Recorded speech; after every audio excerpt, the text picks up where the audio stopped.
Hello friends! New year, new reading vlog! This is my January 2022 reading vlog. So this opening clip is just showing what I am reading at the moment. I have no idea what I'm going to read this month aside from what I'm already reading. I plan to start one book for my 100 Epic Reads of a Lifetime poster. I just need to choose it. So the book that I am currently reading is In Search of Dracula by Raymond McNally and Radu Florescu. This is one of the first books that was published in the 1970s that argued that Bram Stoker's Dracula could have been based on the historical warlord Vlad the Impaler. You know, that guy, stakes people, impales people, warlord, bad guy. So this is one of the first books that tries to argue that that is possibly what Bram Stoker was inspired by. That is proven to be not the case today, but this is a really cool and important piece of vampire and vampire scholarly history. I actually have a copy that I believe is from the 70s, so it is really, really cool to have this piece of history. I have read a little bit into it, and it is mostly just discussing Dracula's castle, which is still pretty interesting and pretty cool. So that is my update for now. I will let you know what I read next.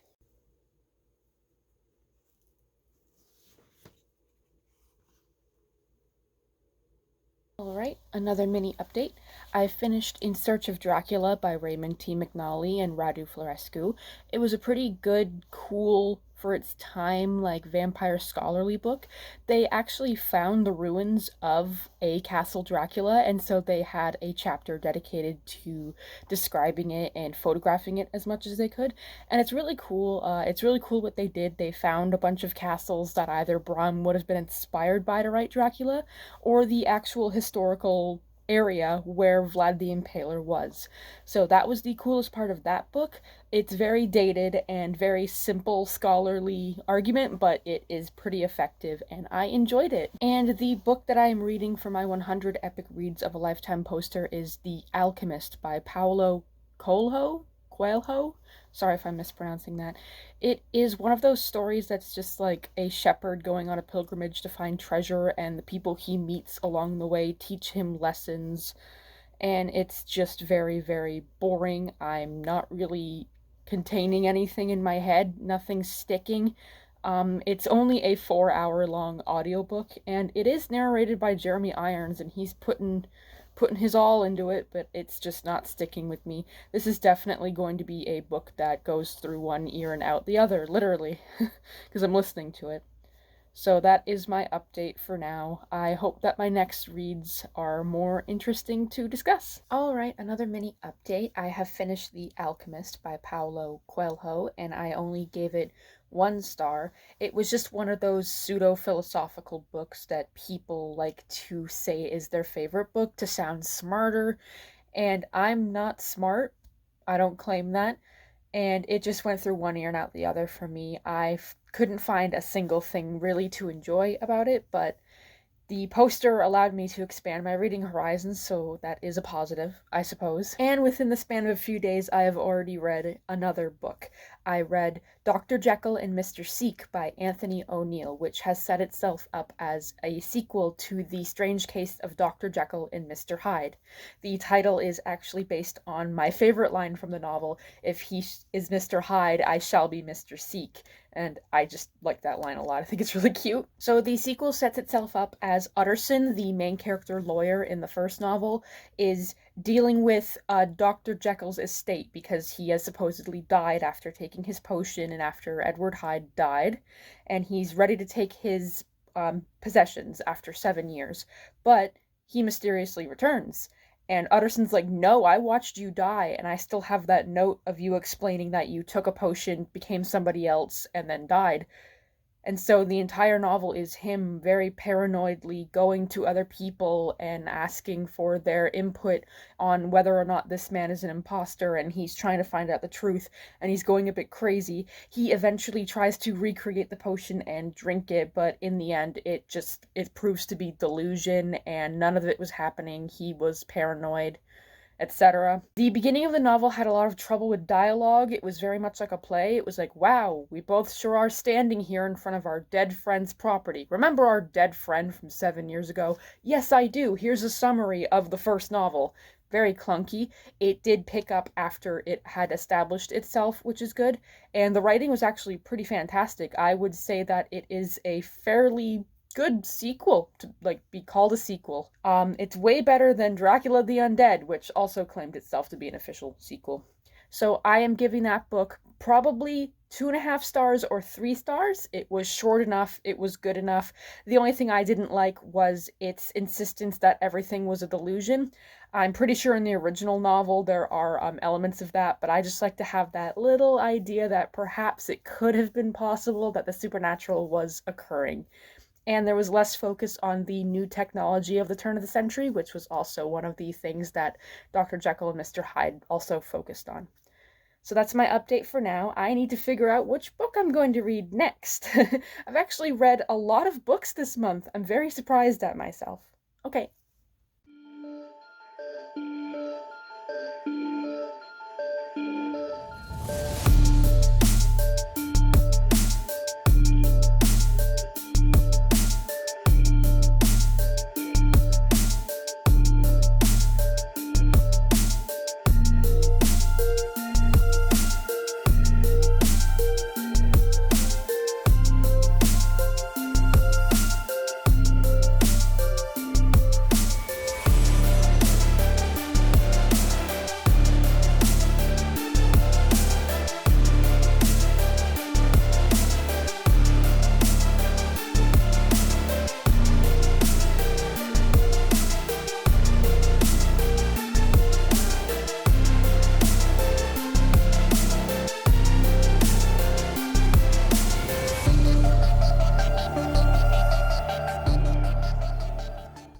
Howdy, just a mini update time. If you can hear anything downstairs, my mom's watching The Crown. So after finishing Dr. Jekyll and Mr. Seek, I have read one short story and I am currently in the process of reading one book.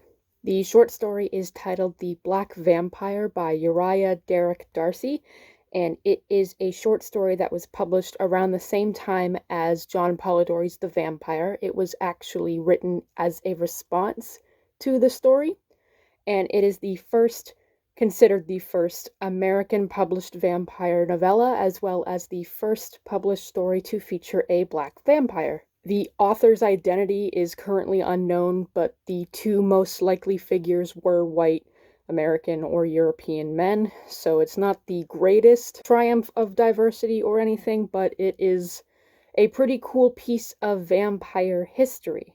Now, the story itself is a little bit odd. I particularly didn't enjoy it. It was just a bit too weird, a bit too kind of a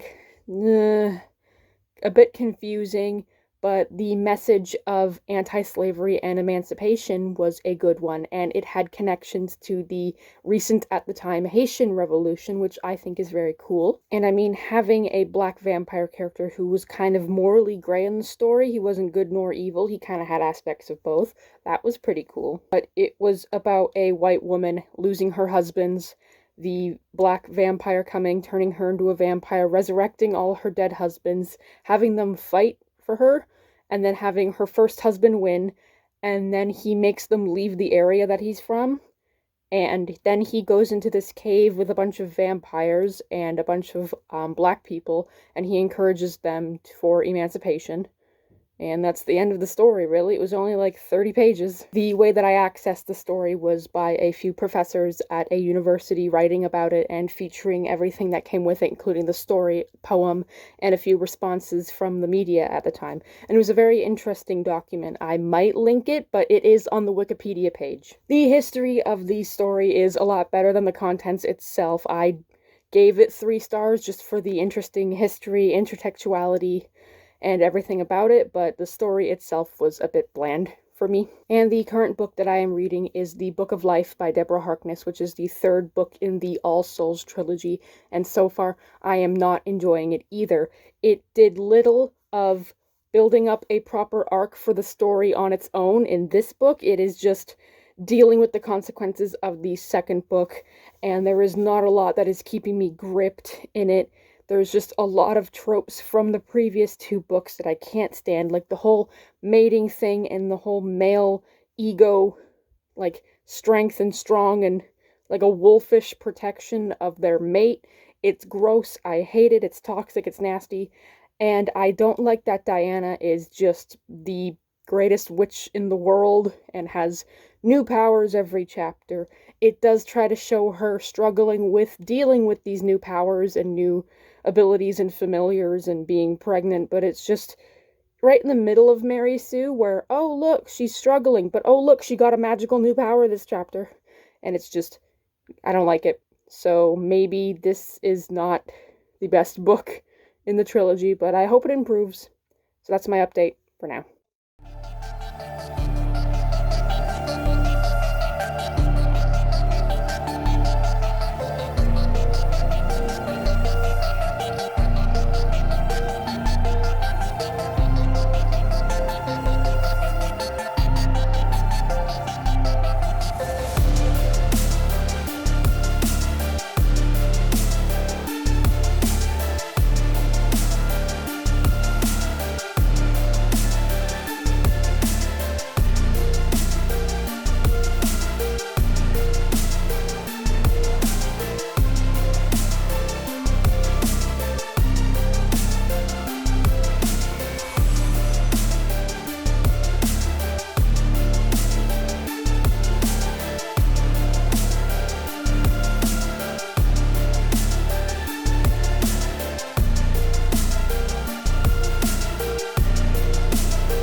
Alrighty, it is already wrap-up time for my January reading vlog. I read a lot of books that I don't have physical copies for this month, but I also read a lot of vampire books, funnily enough. I felt like I read a lot of pretty important books related to vampire history, whether it be cultural history, scholarly history, or actual history. So the first book that I read is In Search of Dracula by Raymond T. McNally and Radu Florescu, sitting right here on my shelf that I don't want to take out.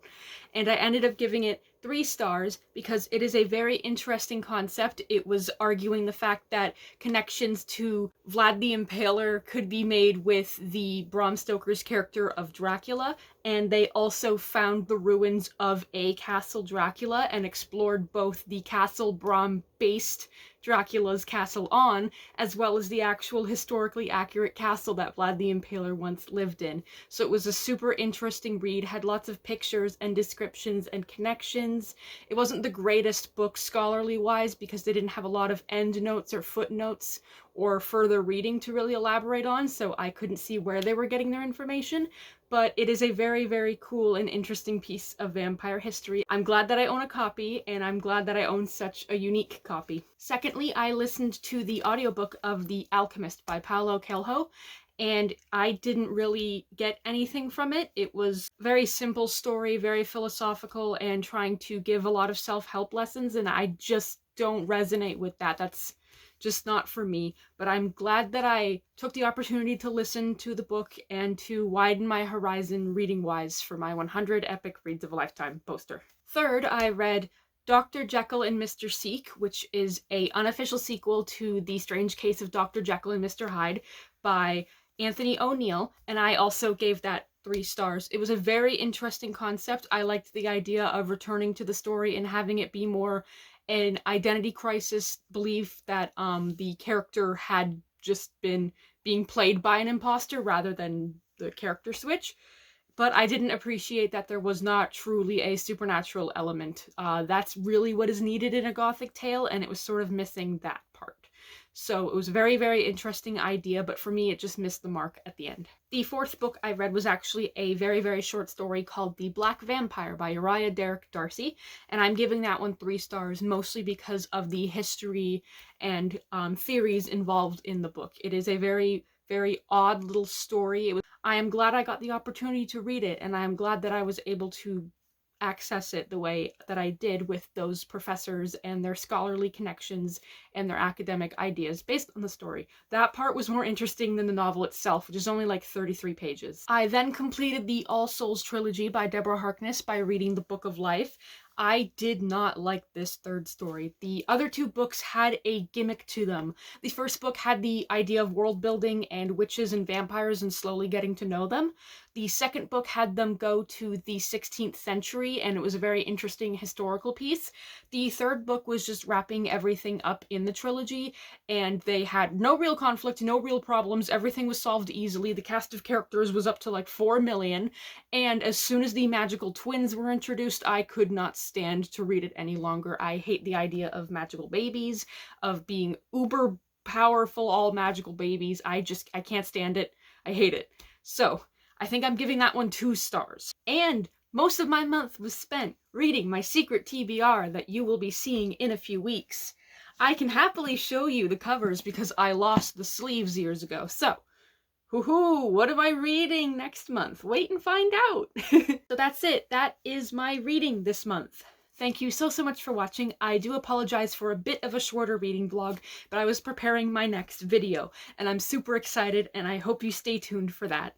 Don't forget to like, comment, and subscribe, and I will see you all next month. Bye bye!